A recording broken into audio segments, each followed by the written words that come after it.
Class 8 chapter number 5 जंतुओं में जनन का उसका क्या है आंसर क्वेश्चन है। देखो सवाल बहुत सारे के लिख रहा है। पहला क्या किया है एमसीक्यू क्वेश्चन पूछा है और पूछा है क्या, देखो सही विकल्प का क्या करिए चयन करिए। सही विकल्प का क्या करिए चयन करिए। पहला क्वेश्चन पूछा है कि आंतरिक निषेचन कहाँ होता है, तो जवाब दे सकते हैं क्या। आंतरिक निषेचन कहाँ पर, मादा के शरीर में। हाइड्रा में दूसरा क्वेश्चन पूछा है कि हाइड्रा में जनन की विधि क्या है, तो हाइड्रा में जनन की विधि क्या है मुकुलन। बहुविभाजन नहीं है, खंडन भी नहीं है ना।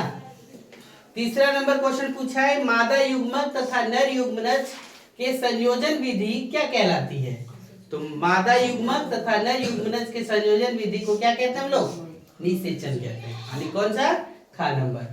चौथा नंबर पूछा है कि एक युग्मनज में पाए जाने वाले केंद्रकों की संख्या कितनी होती है, तो एक युग्मनज में कितना केंद्रक होगा, दो ठो की एक ठो, एक केंद्रक होगा।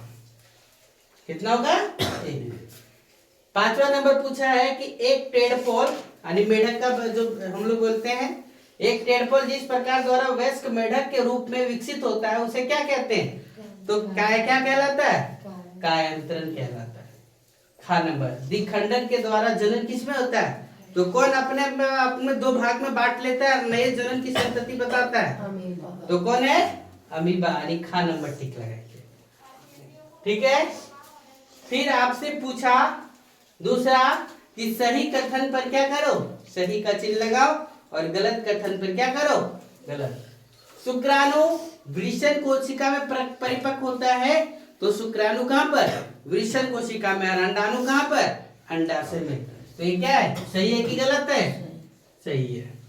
मेढक में बाह्य निषेचन होता है, मेढक में बाह्य निषेचन होता है, तो जवाब में क्या देंगे, हाँ। अमीबा मुकुलन द्वारा जनन करता है, अमीबा मुकुलन द्वारा जनन करता है क्या, तो ये गलत हो गया। फिर देखो चौथा नंबर पूछा कि निषेचन के परिणाम स्वरूप युग्मनज बनते हैं, तो निषेचन के परिणाम स्वरूप क्या बनता है, युग्मनज नहीं बनता है तो क्या बनता है, निषेचन के परिणाम स्वरूप क्या बनते हैं, युग्मनज बनते हैं। भ्रूण एक एकल कोशिका का बना होता है, भ्रूण जो बनता है वो एकल कोशिका का बना होता है क्या, हाँ। भ्रूण क्या होता है, एकल कोशिका का बना होता है, तब जाकर के उसमें क्या होता है, धीरे धीरे विभाजन होता है। फिर तीसरा नंबर रिक्त स्थानों की क्या बोला, पूर्ति कीजिए। रिक्त स्थानों की क्या बोला, पूर्ति कीजिए। पहला क्या है कि जंतुओं के नर युग्मक कहलाते हैं, तो जंतुओं के नर युग्मक क्या कहलाते हैं, शुक्राणु कहलाते हैं। भरेंगे, ठीक है। फिर दूसरा नंबर पूछा कि नर युग्मक तथा मादा युग्मक के संलयन से क्या बनता है, युग्मनज बनता है। क्या बनता है, युग्मनज बनता है। युग्मनज विकसित होकर क्या कर किसका निर्माण करता है, तो युग्मनज विकसित होकर किसका, भ्रूण का निर्माण करता है। किसका निर्माण करता है, भ्रूण का। टेडपोल का मेढक में रूपांतरण क्या कहलाता है, कायांतरण कहलाता है। क्या कहलाता है, कायांतरण कहलाता है। मनुष्यों में क्या होता है, आंतरिक निषेचन होता है। मनुष्यों में क्या, आंतरिक निषेचन होता है। समझ गए, चलो नोट करो फटाक से। यहाँ पर तीसरा नंबर पे देखें, चौथा नंबर क्वेश्चन क्या बोला है, देखो मनुष्य में शुक्राणु एवं अंडाणु के संयोजन को चित्र द्वारा दर्शाते हुए निषेचन की प्रक्रिया का वर्णन करिए। तो उसको हम शॉर्ट में लिखे हैं, देखो फिगर बनाने के लिए बोला, लेकिन हम फिगर ना बना करके उसका क्या है, देखो मादा और इधर क्या लिखे, नर। मादा का क्या, अंडाणु, और नर का क्या, शुक्राणु। दोनों का संलयन हुआ तो क्या बना, युग्मनज, और यही युग्मनज विकसित होकर के क्या बना, एक बच्चा बना। वही लिखे हैं, स्त्री का अंडाणु और नर का शुक्राणु का संयोजन होता है, परिणाम स्वरूप क्या होता है, युग्मनज का निर्माण होता है, और यही युग्मनज विकसित होकर के क्या, एक जीव का निर्माण होता है। पांचवा नंबर क्वेश्चन पूछा है कि सजीवों में जनन क्यों महत्वपूर्ण है, ध्यान से सुनो इधर तब लिखना। सजीवों में जनन का महत्वपूर्ण क्यों है, तो सजीवों में जनन इसलिए महत्वपूर्ण है क्योंकि अपनी उत्तरजीविता को बचाए रखने के लिए जनन क्या है, आवश्यक है। अपनी पीढ़ी दर पीढ़ी को बचाए रखने के लिए क्या, जनन आवश्यक है। छठा नंबर क्वेश्चन है कि आंतरिक निषेचन तथा बाह्य निषेचन में अंतर लिखे। तो आंतरिक निषेचन तथा बाह्य निषेचन में अंतर है कि आंतरिक निषेचन मादा के शरीर के अंदर होता है तथा बाह्य निषेचन मादा के शरीर के क्या बाहर कहीं जल में होता है। समझ गए, ये लिखा गया। फिर 7वां नंबर क्वेश्चन क्या है कि अलैंगिक जनन क्या है।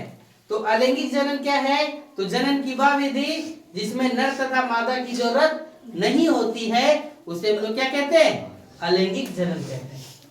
8वां नंबर क्वेश्चन पूछा कि जंतुओं में अलैंगिक जनन की 2 विधि का वर्णन करो। क्या पूछा क्वेश्चन, जंतुओं में अलैंगिक जनन की 2 विधि का वर्णन करो। तो क्या लिखे अनुसार, जंतुओं में अलैंगिक जनन हाइड्रा एवं अमीबा ईटीसी में होता है। हाइड्रा में जनन मुकुलन द्वारा होता है, जबकि अमीबा में जनन किसके द्वारा, द्विखंडन के द्वारा होता है। अर्थात हाइड्रा में क्या होता है, मुकुल, यानी हाइड्रा में ही क्या एक नया मुकुल निकल आता है, मुकुल यही क्या विकसित होकर के एक नया हाइड्रा बना लेता है। और अमीबा क्या करता है, अपने अंगों को, शारीरिक अंगों को क्या करता है, 2 भागों में बांट देता है। 9वां नंबर पूछा है कि माता के गर्भ में शिशु के विकास की प्रक्रिया का संक्षिप्त वर्णन करिए। तो माता के गर्भ में शिशु के विकास की प्रक्रिया का संक्षिप्त वर्णन क्या है, देखो। तो क्या होता है, शुक्राणु और अंडाणु के मिलने के परिणाम स्वरूप क्या होते हैं, युग्मनज बनते हैं। अंडाणु तथा शुक्राणु के परिणाम स्वरूप क्या होता है, युग्मनज बनते हैं। तो यही युग्मनज लगातार विभाजित होकर अनेक कोशिका बनाता है। यही युग्मनज विकसित होकर के क्या बनता है, अनेक कोशिका बनाता है। और यही कोशिका समूहीकृत होकर के विभिन्न ऊतकों और अंगों में परिवर्तित हो जाता है, यानी बहुत सारे अंग में बदल जाता है। और इस विकसित संरचना क्या कहलाती है, भ्रूण कहलाती है। गर्भाशय में भ्रूण निरंतर विकसित होता है।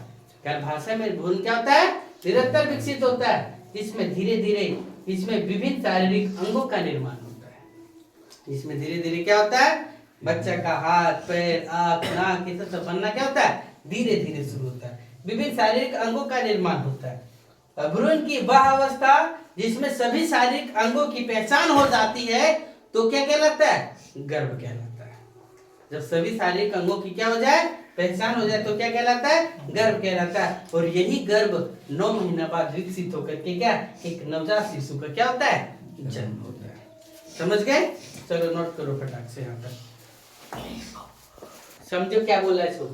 10वां नंबर क्वेश्चन देखो बोर्ड पर। 2 जंतु हैं जिसमें पहले में बाह्य निषेचन होता है ना, और दूसरे में आंतरिक निषेचन होता है। एक में बाह्य निषेचन, दूसरे में क्या आंतरिक निषेचन। साथ ही साथ पहला अंडा देता है और दूसरा सीधे तौर पर क्या करता है, शिशु को जन्म देता है। तो पहले ही चैप्टर स्टार्ट करने से पहले ही बताए थे उस समय कि जो अंडे देते हैं उसे क्या कहा गया, अंडपरजक। जो बच्चे को जन्म देते हैं उसे क्या, जरायुज कहा जाता है। पहला सवाल आपसे यही किया है कि पहले जंतु को किस प्रकार का जंतु कहा जाएगा। तो जो अंडा देता है, जो अंडा देता है उसे क्या कहेंगे, अंडपरजक। क्या कहेंगे, अंडपरजक। दूसरा बोला है क्वेश्चन कि पहले जंतु का 2 उदाहरण दो। तो कौन कौन सा उदाहरण दे सकते हैं, जो बाह्य निषेचन भी और अंडा भी देता है। तो कौन है, मेढक और मछली, मेढक और क्या, मछली हो गया। फिर तीसरा नंबर है दूसरे जंतु को किस प्रकार का जंतु कहा जाएगा। तो दूसरे जंतु को किस प्रकार का जंतु कहा जाएगा, बताओ। हाँ, जो बच्चे को जन्म देता है उसे क्या, जरायुज कहते हैं। समझ गए, ये एक्सरसाइज नंबर 5 का आंसर क्वेश्चन पूर्ण रूप से क्या हो गया, समाप्त हो गया। कल एमसीक्यू चलिए।